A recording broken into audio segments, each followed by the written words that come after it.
बिस्मिल्लाहिर्रहमानिर्रहीम। हम लोग सेल टैक्स के क्वेश्चंस कर रहे हैं जी। और सेल टैक्स में आपको मालूम है कि 18 मार्क्स का हमें एक फुल फ्लेज क्वेश्चन मिलेगा इंशाल्लाह ताला। उस क्वेश्चन को सॉल्व करने के लिए हमें किन चीज़ों की ज़्यादा ज़रूरत है? सबसे पहले तो हमने समझा था कि हमें इन 5 डेफिनेशन की बार बार ज़रूरत पड़ेगी, क्योंकि सवाल इसी से बन रहा होगा। Input, output, supply, time of supply, value of supply. फिर सेक्शन 4 का जिक्र आया और उसके साथ 5th शेड्यूल का जिक्र आया। फिर जिक्र आया जनाब सेक्शन 8 का जिक्र आया। फिर 90% वाला रूल, 100% वाला रूल, इसकी क्लैरिटी और हमें न्यूमेरिकली कहाँ वर्किंग में इसे सेटल करना है, ये बात हमें क्लियर होनी चाहिए थी। फिर डेबिट क्रेडिट नोट की बात हो रही थी। रूल रिगार्डिंग मिसिंग इनवॉइस का जिक्र हो रहा था। सेक्शन 73 की एडजस्टमेंट भी हमने लास्ट टाइम क्वेश्चन के अंदर देख ली है। आज हम करने लगे हैं जो काम हमने पढ़ा था कि सेकंड टाइप ऑफ क्वेश्चन क्या हो सकता है, एंड दैट इज कि उसमें कुछ चीजें स्पेसिफिक भी दे दी जाएं। जी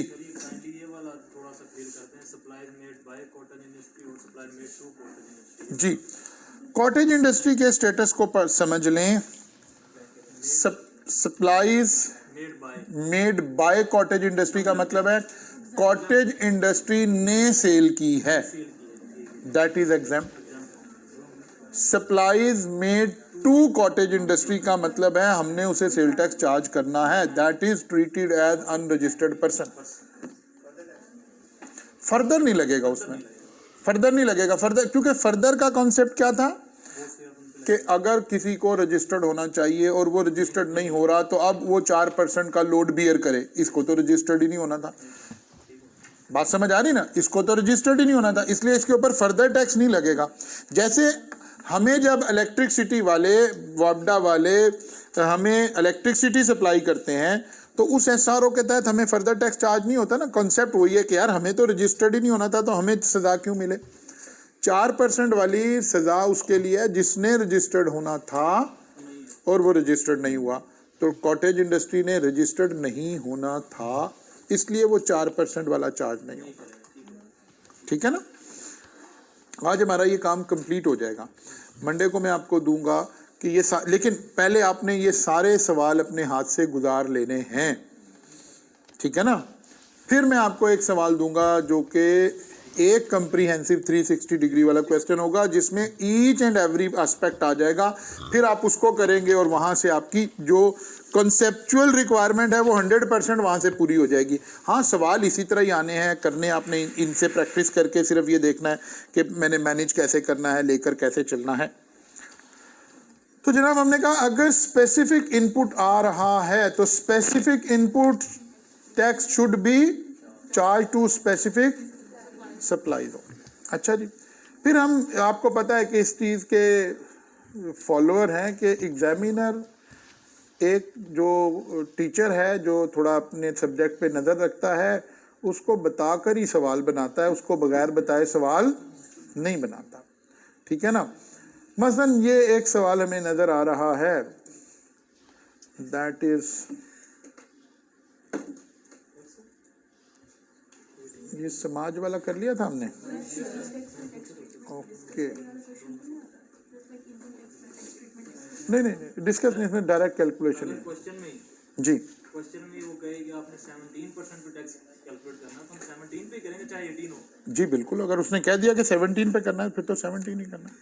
ठीक है ना? ऑब्वियस ही बात है। कोई बात नहीं, कोई बात नहीं, तो 70। अच्छा, वहां आपने 18 कर दिया होगा, उसको हम ठीक करा लेंगे। लेकिन वैसे तो जो रेट उसने बता दिया ऑब्वियसली वही लगाना। नहीं, ऐसे कभी नहीं हो सकता। ये तो वो है ना कि 17 से 18 हुआ है तो बाद दफा पुराना ही क्वेश्चन कॉपी करके डाला तो फिर वो 18 करना रह गया। वो ये हाँ जाहिर है, यहाँ तो हम ऐसे ही करेंगे ना। नहीं कुछ नहीं लिखना, वो आने ये हम बात तो वो डिस्कस करें ना जो एग्जाम में होनी है। आपके जो क्वेश्चन में रेट है वही लगना है। ठीक है ना? अच्छा जी, specific input tax should be charge to specific supplies only. अच्छा जनाब, अब ये वाले कॉन्सेप्ट से हमने एक तो हमें सवाल नज़र आ रहा है हादी एसोसिएट्स। ये एक सवाल आया जिसके अंदर एग्जामिनर ने, ये बिल्कुल नॉर्मल सवाल है, आज आपका होमवर्क है, ये आपने करना है। मैंने सिर्फ यहाँ से आपको ये बात दिखानी है कि एग्जामिनर ने हमें कैसे बात बतलाई कि भाई बच्चों को ये वाली तैयारी करवा दें।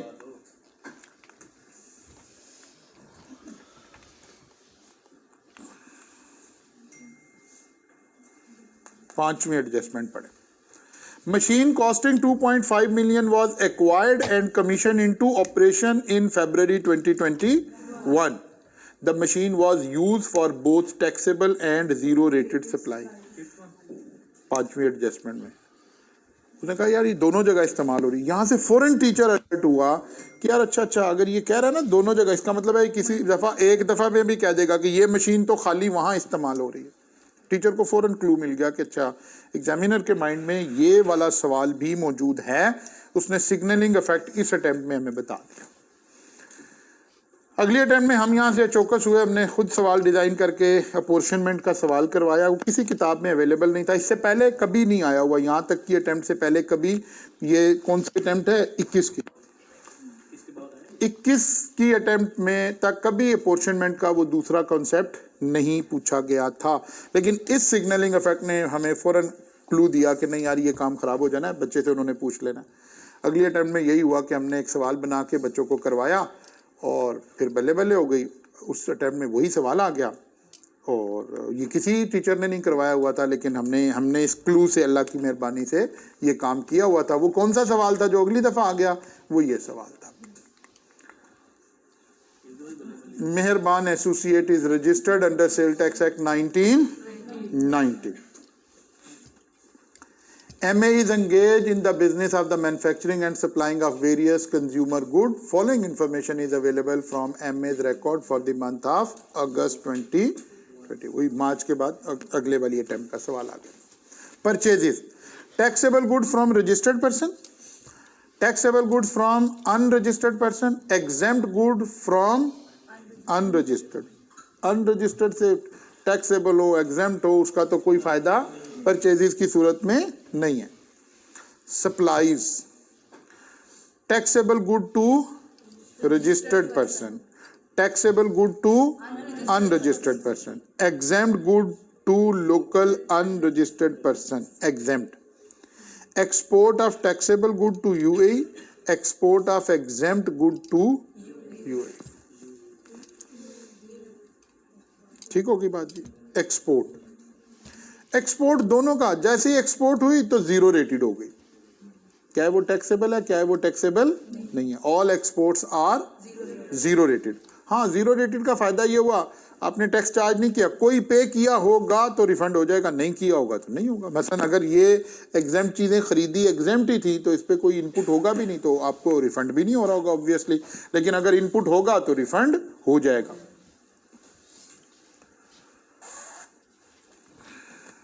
एडिशनल इंफॉर्मेशन, क्लू क्या दिया था उसने कि जो मशीन है ना ये दोनों जगह इस्तेमाल हो रही है, ये क्लू दिया था ना।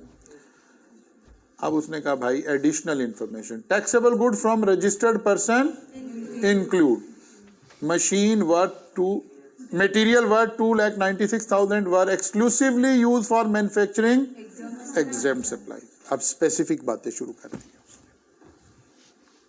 Material worth 6,75,000 which were exclusively used for manufacturing export related good। इसका मतलब है ये जीरो रेटेड में चार्ज होना चाहिए। अब इसकी अपॉर्शनमेंट नहीं होनी चाहिए, इसकी अपॉर्शनमेंट नहीं होनी चाहिए, डायरेक्ट चार्ज होगा ये।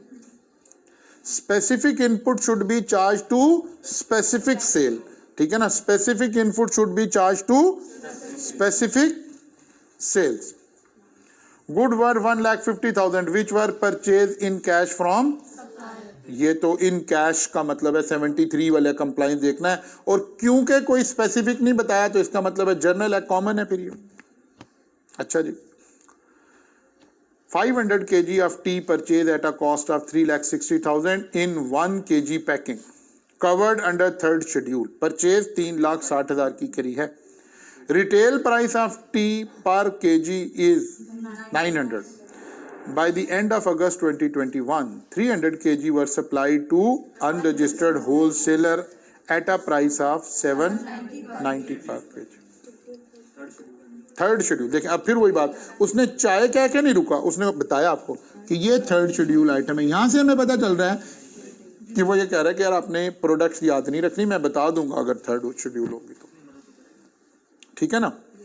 अच्छा जी, taxable good supply to unregistered person include good worth 320 which were sold to a customer who did not provide his CNIC, और वही जो ये नाप करी, ये भी 8 में हमने पढ़ा हुआ था, और उनका रेलिवेंट इनपुट भी क्या हो जाएगा, डिसला हो जाएगा।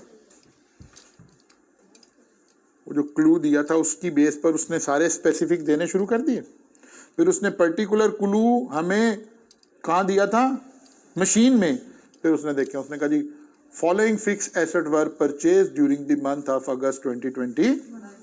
वो कहता है एक मशीन है खरीदी है 2 मिलियन की, लेकिन ये क्यों खरीदी है, to ensure quality standard of packing for. इसका मतलब है इसका इनपुट अपोर्शन नहीं करना, ये तो एक्सपोर्ट में ही जाएगा, रिफंड में आएगा। फिर मशीन भी 3 मिलियन की, the manufacture taxable local as well as exempt local. इसका मतलब है ये मशीन एक्सपोर्ट में इस्तेमाल नहीं होती।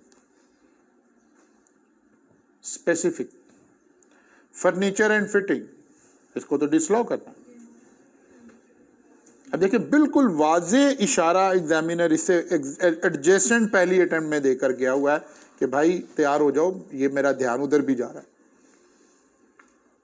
हालांकि वो सवाल उसने इस कैटेगरी का नहीं बनाया था, बल्कि क्लू दिया था कि यार मैं कह रहा हूं ये मशीन सारी जगह इस्तेमाल हो रही है, इसका मतलब है कोई मशीन ऐसी भी हो सकती है जो सारी जगह इस्तेमाल ना हो रही हो। ये देखें अगली अटेम्प्ट में उसने फिर वो वाला सवाल बनाना शुरू कर दिया।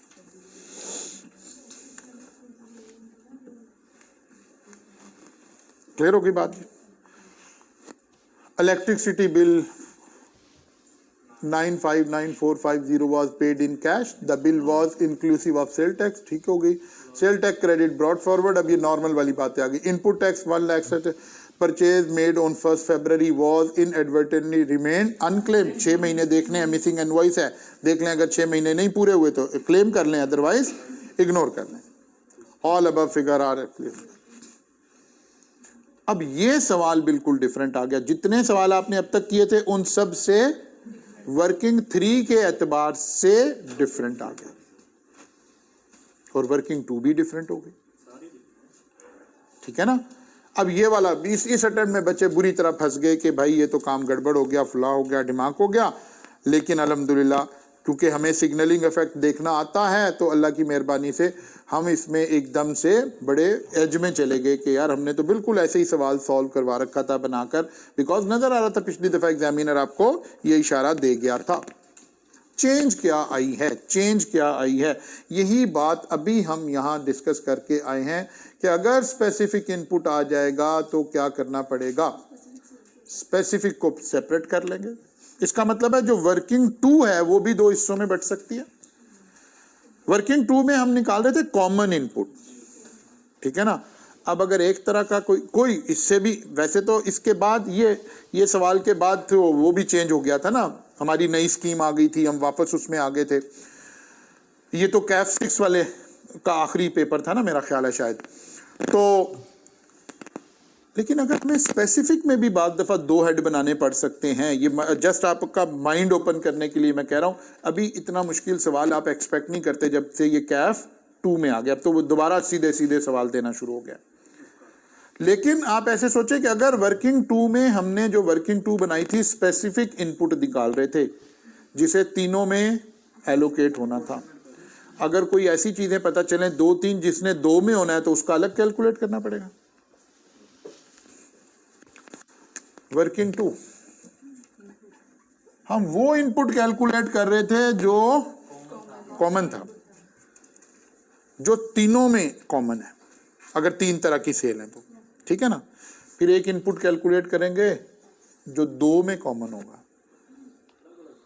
फिर एक इनपुट कैलकुलेट करेंगे जो 1 में कॉमन होगा। इसी को तो स्पेसिफिक कह रहे हैं। बात समझ आ रही है? कोई बात नहीं। मसलन मटेरियल की बात करते हैं। मटेरियल ए है, वो कहता है जी इसके ऊपर 25 लाख रुपया सेल टैक्स पे हुआ है जो तीनों में इस्तेमाल होता है। फिर वो कहता है कि मटेरियल बी है जिसके ऊपर 5 लाख का सेल टैक्स पे हुआ है, जो किसी दो में हो रहा है, मसलन local exempt plus local taxable में हो रहा है।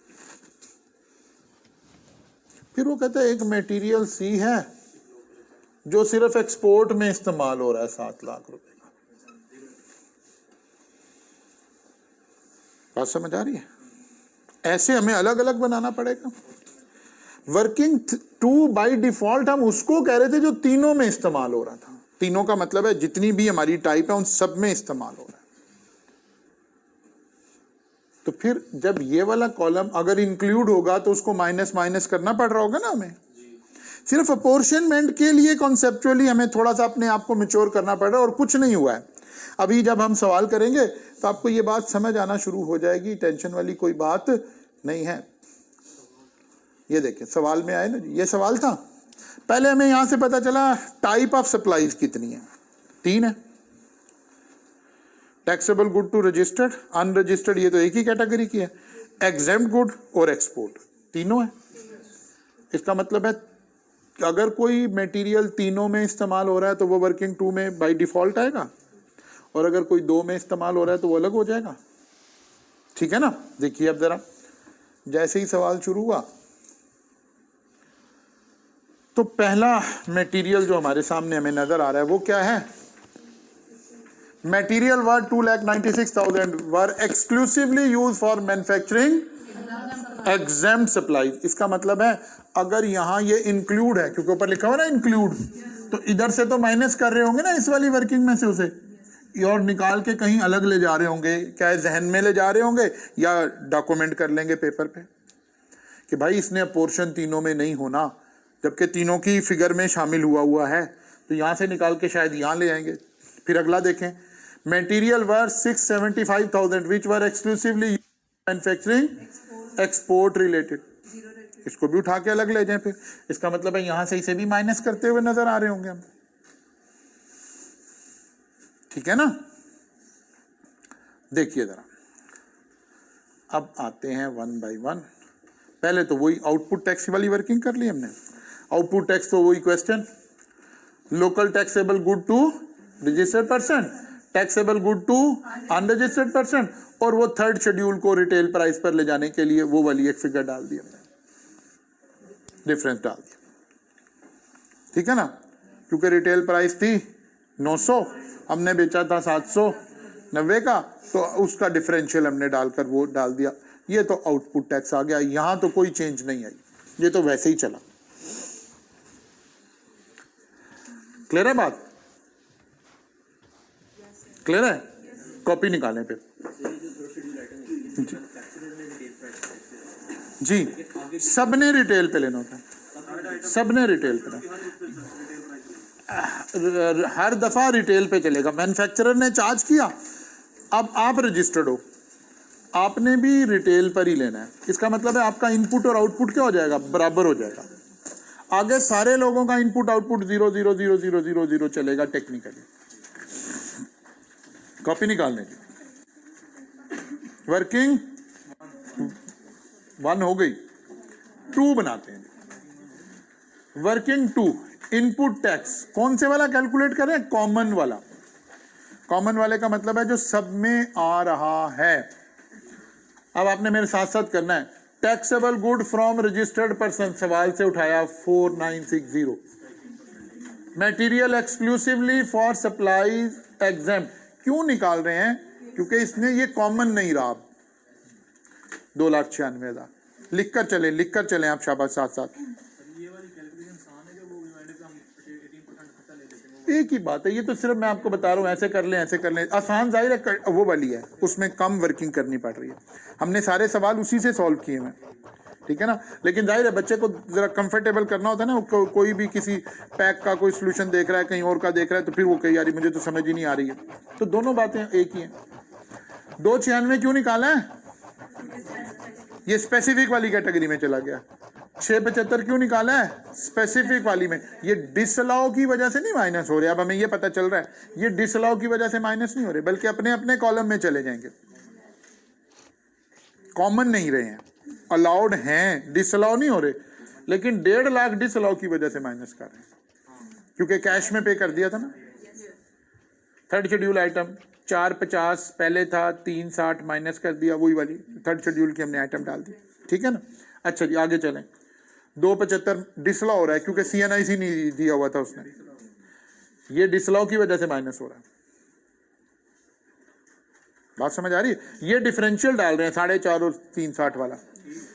अच्छा जी ये आ गया कितना जी? Taxable good from unregistered person, और ये क्या आ गया? Exempt good from unregistered person. ये जस्ट डिस्क्लोजर देने के लिए, इनका कोई ताल्लुक नहीं है, ताल्लुक बस यहाँ तक का ही था। इनका टैक्स देखें, इसके ऊपर इसीलिए टैक्स नहीं लगाया ना। और ये क्या आ गया? वो बिजली का बिल वाला आ गया। इसका मतलब है इन सारों का टोटल करके हमारे पास क्या आ गया? 1 लाख, वो मिसिंग इनवॉइस भी ले लिया उसके भी 6 महीने, 9,97,970। कौन सा? कॉमन वाला, टोटल इनपुट नहीं है।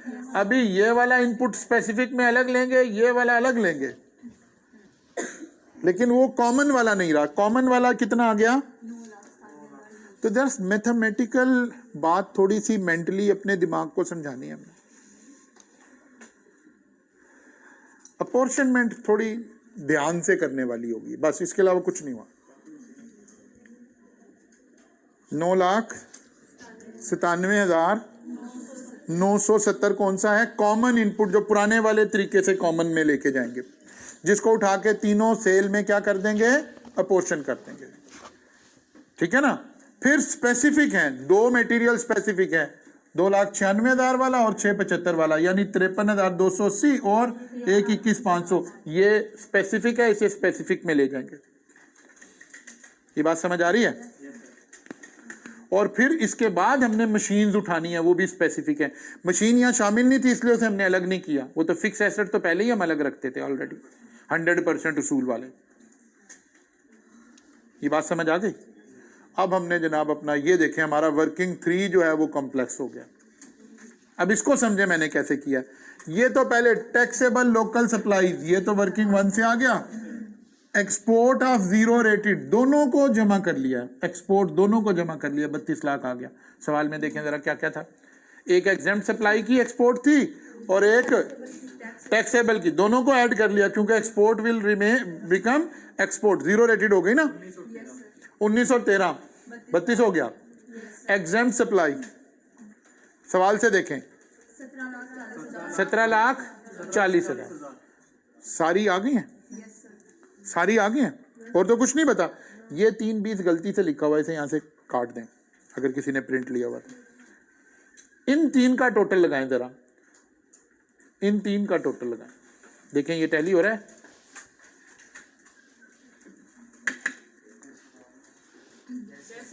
टैली हो रहा है ना, तो आपको समझ आ गई कि 320 यहां पर नहीं आना।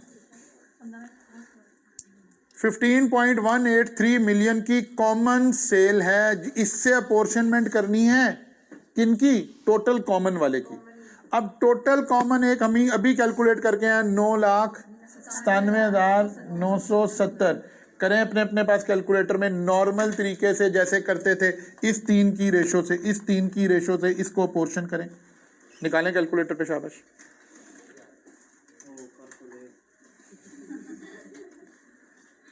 आज वो ना उदास होकर पीछे चला गया कि सर ने नाश्ता कराना कोई नहीं है, नाराज हो गया हैं। आज देखा आपने सुबह? आज देखा सुबह? ट्यूसडे डिसाइड हुआ। अच्छा ट्यूसडे को आपकी ये क्लास आखिरी होती है ना? इस क्लास के बाद नाश्ता रखें ना, इस क्लास के फौरन बाद ट्यूसडे। नाश्ते में नाश्ता होगा और क्या? पेज पे लिखा होगा नाश्ता, सवाल का नाम होगा नाश्ता लिमिटेड और मैंने पूरा सॉल्व करवा देना, मैंने घर जाके कहना कि नाश्ता करा दिया सवाल का जो है जवाब से निकलना ही नहीं। बता देते हैं। हाँ जी, 997 970 का पोर्शन कर लिया। अब मैंने यहाँ कलर्स का इस्तेमाल करके आपको समझाया, आप अलग अलग वो भी बना सकते हैं, ठीक है ना। देखें ये ब्लैक कलर का था, तो ये जो ब्लैक कलर से आ रहा है ये वो पोर्शन आपने कर दी है, ठीक है ना। अब हमारे पास दो स्पेसिफिक भी थे, दो मटेरियल स्पेसिफिक थे। एक 21,500 का उसके ऊपर सेल टैक्स था, और ये किससे रिलेट करता था, जीरो रेटेड से। हमने जीरो रेटेड को डायरेक्ट चार्ज कर दिया। एक 53,280 था विच वाज स्पेसिफिक, ने उसको उठा के स्पेसिफिक में चार्ज कर दिया।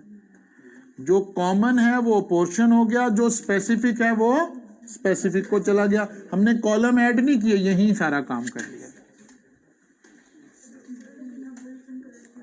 नहीं तो आप तो 1 बाई 1 चलेंगे ना, आप ऐसे चलेंगे, पहले 997 को कर लेंगे, फिर 121 को डायरेक्ट एलोकेट कर दिया, को भी डायरेक्ट एलोकेट कर दिया। हो सकता है ऐसा भी हो सकता है, ऐसा भी हो सकता है, नहीं कुछ नहीं करना, एग्जामिनर को समझ आ रही। ऐसा भी हो सकता है ये 21 किसी दो में अपोर्शन हो रहा होता। अब जरा वे वाली बात सुन लें, अगर तो यहाँ हो जाएगी एक्सप्लेन, नहीं यहाँ ना करें, यहाँ हो जाएगी। ये बात समझ आ गई। 3 997 970 अपोर्शनमेंट समझ आ गई। 1 21 500 की एलोकेशन समझ आ गई। 53 280 की एलोकेशन समझ आ गई।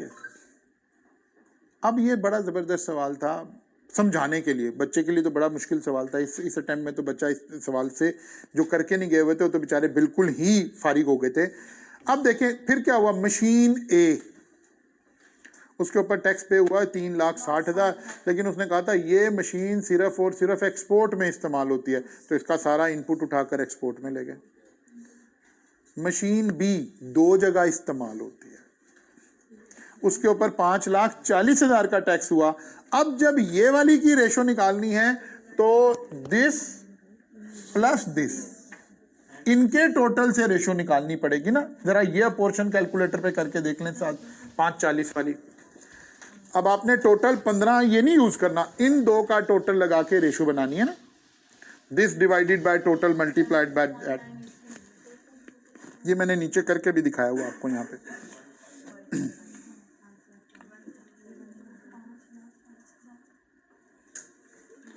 मैंने वर्किंग इधर आपको देखो ये करके दिखाई, मैंने कलर्स का इस्तेमाल किया ना समझाने के लिए। ये ब्राउन की वर्किंग आपको ये करने की वहां जरूरत नहीं, आपको समझाने के लिए कही है कि यार देखो अब उन दो का टोटल लगाया, 15,183 के टोटल की बजाय ये 11.983 के टोटल से अपोर्शनमेंट हो रही है। दिस डिवाइडेड बाय दिस, और ये अपोर्शनमेंट मैंने आपको यहाँ करके दिखाई।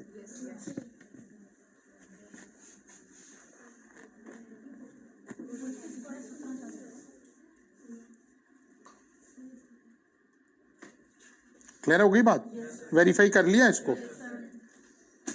अब टोटल लगाया उधर किसका, अब देखे ये 100% वाला है, ये 100% वाला है, इसका तो टोटल नहीं लगाना। इसका मतलब है ये 6,73,267 एक है हमारे पास, इन दोनों का टोटल लगा लें, भले इसका भी लगा लें क्योंकि ये सारा तो एक्सपोर्ट में चला जाएगा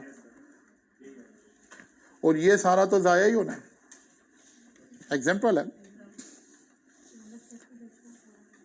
कॉन्सेप्चुअली आप वहीं खड़े हैं। अपोर्शनमेंट थोड़ी तवज्जो रिक्वायर कर रही है।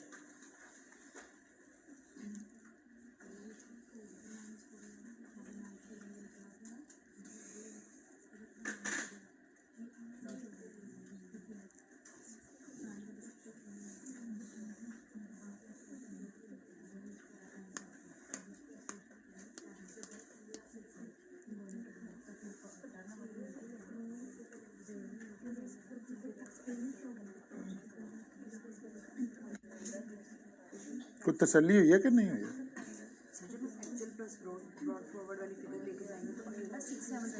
करता मैं उधर चलने लगा। पहले इसको डाइजेस्ट कर लें, यहाँ ये सारी फिगर डाइजेस्ट कर लें सब लोग।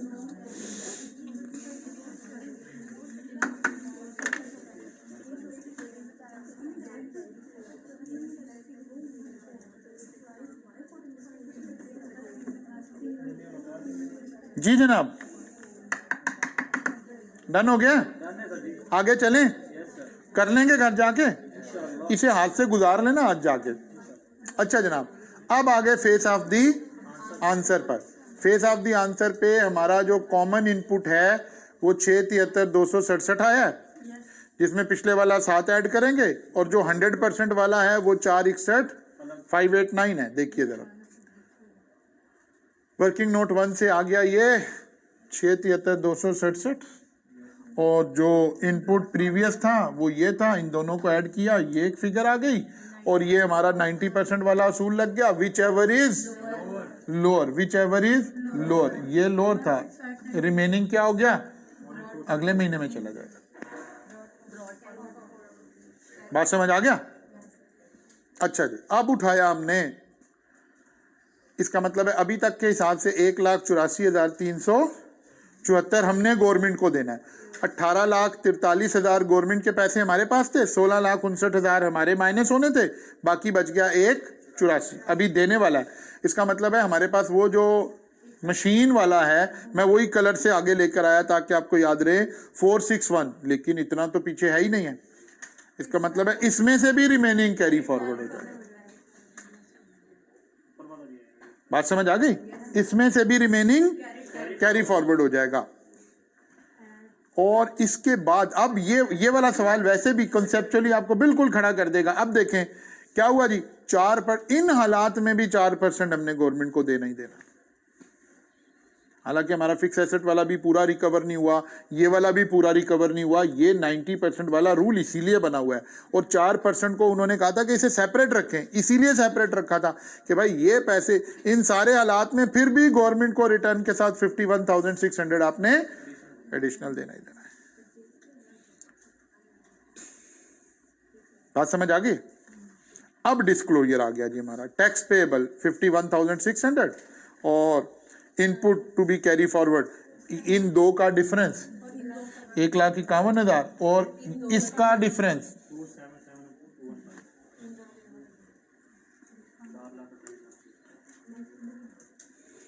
बात समझ आ रही है? रिफंड अगेंस्ट एक्सपोर्ट,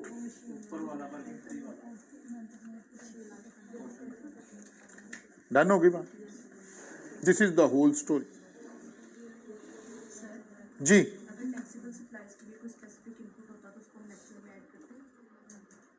क्या करते हैं? हाँ, यहाँ उसूल ये यहाँ तय हो गया ना। इधर देखें, ऐसे सोचें, यहाँ एक बात तय हो गई, जो कॉमन है यही तो मैंने यहाँ काम किया है, जो कॉमन है वो ऐसे आ गया, उसके बाद जो भी स्पेसिफिक है, ये देखें, ये नजर आ रहा है ना, स्पेसिफिक। अब ये यहाँ भी आ सकता था, कहीं भी आ सकता था। अगर कोई स्पेसिफिक है तो ये दो कलर यही कॉन्सेप्ट हमारा बिल्ड करें, उसको स्पेसिफिक में ऐड कर देंगे। इवन ये भी हो सकता था, जैसे ये, बेटा खामोश रहे, जो जैसे यहाँ हुआ कि ये मशीन 2 में इस्तेमाल हो रही थी, फिर उन 2 की रेशो से पोर्शन होता। ये भी हो सकता था कि ये ग्रीन वाला किसी 2 में हो रहा होता, तो फिर इस ग्रीन को 2 में पोर्शन करना पड़ रहा होता, ब्लैक को 3 में पोर्शन किया है। हो सकता है कोई 2 में पोर्शन हो रहा हो सकता है कोई डायरेक्ट एलोकेट हो रहा है। ये सारे कॉम्बिनेशन हमारा कॉन्सेप्ट बन गया। इन सारों को हमें कैरी करना है।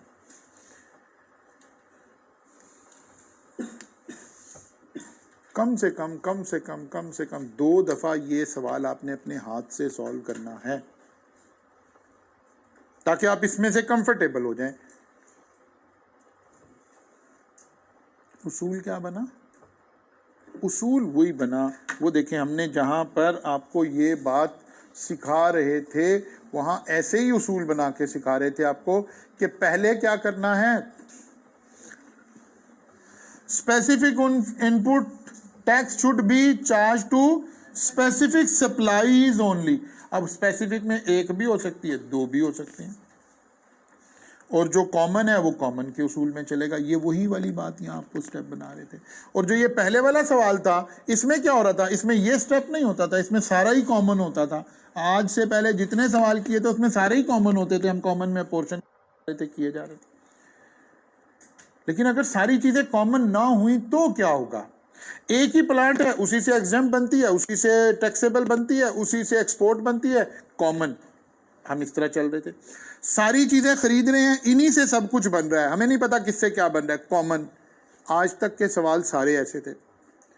अब हमने कहा नहीं नहीं, ये वाला केमिकल तो सिर्फ एक्सपोर्ट में हम इस्तेमाल करते हैं, तो फिर ये तो एक्सपोर्ट में ही जाएगा ना। अब ये वाली कैटेगरी, वो कहते हैं नहीं ये वाला हम एक्सपोर्ट में भी करते हैं, नहीं लोकल एग्जेम्प्ट में भी करते हैं। ओके, 2 में कॉमन हुआ है, 3 में नहीं हुआ, तो 2 की रेशो से फिर डिस्ट्रीब्यूट करेंगे। अब ये बात आपको इस सवाल में हमने यहाँ कलर्स की मदद से इसको एलेबोरेट करने की कोशिश की है, ताकि आप इस कॉन्सेप्ट पे खड़े हो जाएं और इसको अपने हाथ से गुजार के यूज टू हो जाएं।